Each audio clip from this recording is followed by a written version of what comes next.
Hi everyone, in this video I will show you that how you can download and install the Plucky Square game on your PC.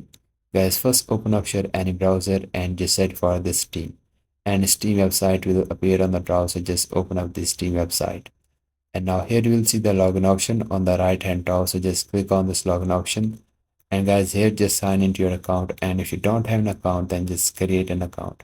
After that, you will see the Start Steam option on the top. So just click on the Start Steam. And guys, here just download the Steam and install it into your PC.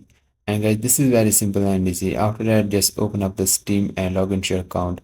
Then click on the top search box and just type here the Plucky Square.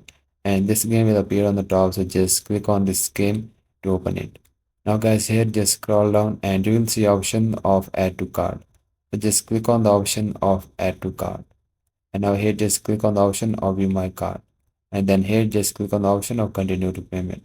And guys, here just pay with your PayPal or any other card you have. So once you pay the amount, now the game was added to your Steam library.